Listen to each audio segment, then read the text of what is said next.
Oi pessoal, tudo bom? Então, gente, na aula de hoje a gente vai ver um pouquinho do simbolismo, né? Esse movimento aí que não foi muito divulgado no Brasil, né?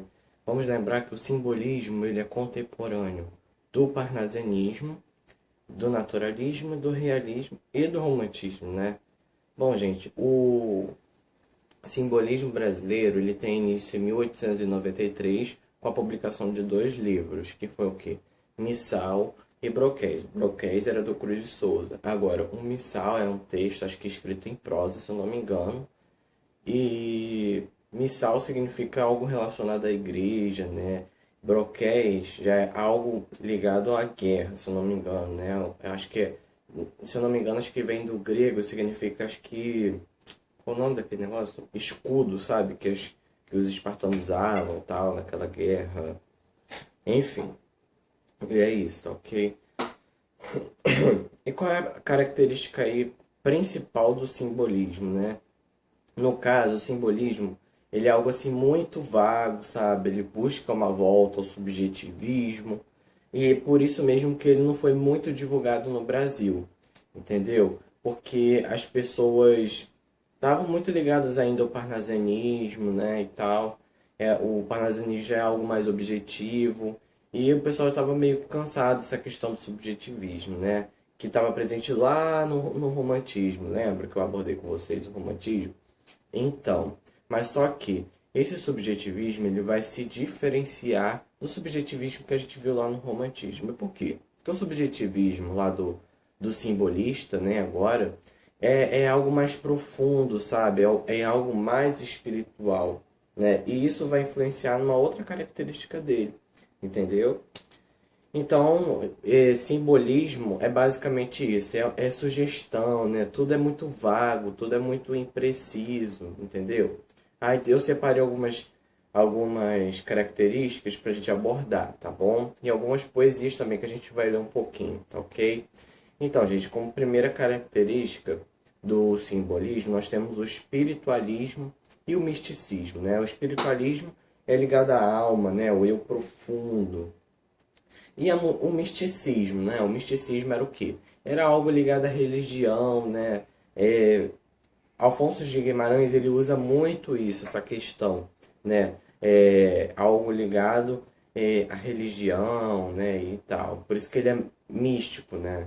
Enfim, uma próxima característica nós temos o quê? Que eu já falei no início. A sugestão, né? A gente cabe ao leitor, né? No caso decifrar o poema ou o quadro, né? Porque aconteceu também nas artes plásticas essa questão simbolista, né?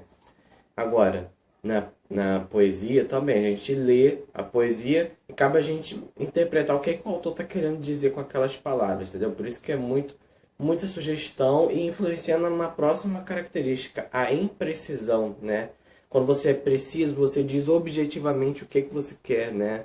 E a imprecisão você já não diz com precisão, né? É impreciso, é subjetivo que você está falando, entendeu? A próxima característica, gente, é a sinestesia. O que vem a ser a sinestesia? É a mistura de, no caso, a mistura de sentidos, né? Como, por exemplo, você ouve a luz, você sente a cor, entendeu? Eu separei até um poeminha aqui do Alfonso de Guimarães, um dos autores brasileiros simbolistas, que fala justamente sobre isso, né? Ele diz o seguinte no poema dele chamado, deixa eu ver aqui, Soneto do Aroma. Ele diz o seguinte: nasce amanhã, a luz tem cheiro. Nasce amanhã, a luz tem cheiro. Você vai cheirar a luz? Não, né? É uma figura de linguagem. Eila que assoma pelo ar sutil. Tem cheiro a luz. Amanhã nasce, ó sonora audição colorida. Ó sonora audição colorida. Você vai escutar a cor? Não, né? É uma figura de linguagem sinestésica colorida do aroma, né? Então é isso, né? Essa mistura de sentidos, né? Você vai cheirar a cor, você vai escutar a cor, você vai escutar a luz? Não, né? Então é uma figura de linguagem sinestésica. E a musicalidade, né, gente? Não podia faltar a musicalidade. A musicalidade, gente, o como que os autores eles vão fazer com que o texto tenha essa questão da musicalidade, né? Então é o seguinte, eles utilizam aliterações, né? E utilizam também rimas, né? No caso, para poder dar uma questão de musicalidade, né? Quando você está escutando uma música, o refrão ele não vai se repetir, alguma coisa não vai rimar com a outra. Então, a mesma coisa nos textos simbolistas, né? Nas poesias simbolistas. Um exemplo dessa questão da musicalidade, eu separei aqui um outro poeminha, mas só que agora é do Cruz de Souza. É um outro autor também que eu vou falar daqui a pouco a respeito dele, aqui, simbolista aqui no Brasil, que é o seguinte, o nome desse poema é Violões que Choram, tá bom? Vou ler aqui um pouquinho. Ah, plangente violões dormentes, mornos, soluços ao luar, choros ao vento, tristes perfis, os mais vagos contornos, bocas murmujantes de lamento.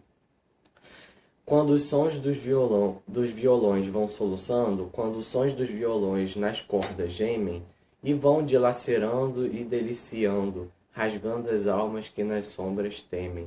E sons soturnos, suspirados mágoas amargas e melancólicas, no sussurro monótono das águas, noturnamente entre ramagens frias, vozes veladas, veludosas vozes, volúpias dos violões, vozes veladas, vagam nos velhos vórtices velozes dos ventos vivas vãs vulcanizadas.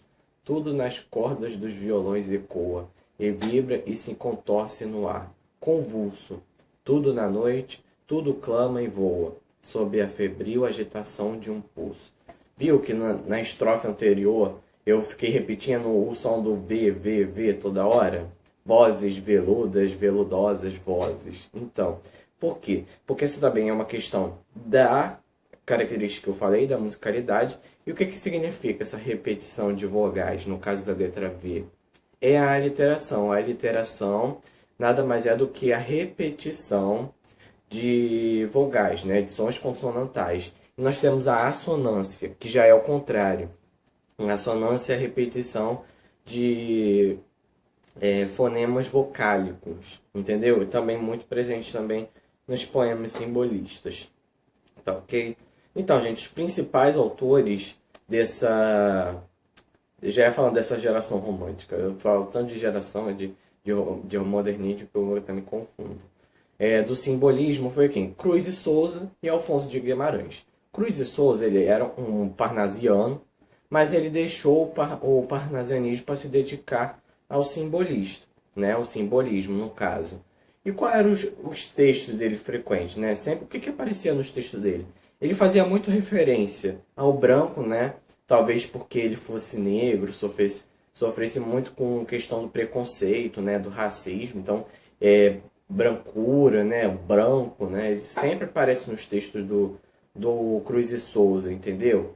Ele usa muita literação. Um exemplo a gente já leu, né? Vozes veludadas, veludosas vozes, né? Já falei. E o Cruz e Souza, por ele ser negro, né? E escrever muito, produzir muito, ele era conhecido como Cisne Negro na época, né? Também. Com a obra dele, né? Broquéis, que tem início aí o simbolismo no Brasil em 1893, tá ok? E temos um outro autor também, Alfonso de Guimarães. Lembra aquele que a gente leu, daquele que mistura os sentidos? Então, ele também foi um simbolista muito conhecido aqui no Brasil. E o tema dele, basicamente, é coisas ligadas à religião, né? Da Virgem divinizada, né? Principalmente da Virgem Maria, já que ele era muito místico, né? Muito espiritualista, muito religioso, entendeu? Então, gente, simbolismo brasileiro é basicamente isso. Foi um movimento que não foi muito divulgado, justamente por causa dessa imprecisão, desse subjetivismo. E eu quero que vocês percebam que esse subjetivismo se difere muito do romantismo. O subjetivismo do romântico, ele é mais sentimental, digamos, né? Já o subjetivismo do simbolista, ele já é mais voltado para o profundo, já é mais espiritualista, entendeu? Muito ligado à alma, digamos. E o outro é mais sentimental, né, do romântico. Isso que eu quero que vocês entendam. E simbolismo é isso, né? É sugestão, é imprecisão, é o subjetivismo. Por isso que ele não foi muito divulgado no Brasil, tá bom? Um abraço aí para todos vocês. Espero que vocês tenham gostado aí da minha aula, tá bom?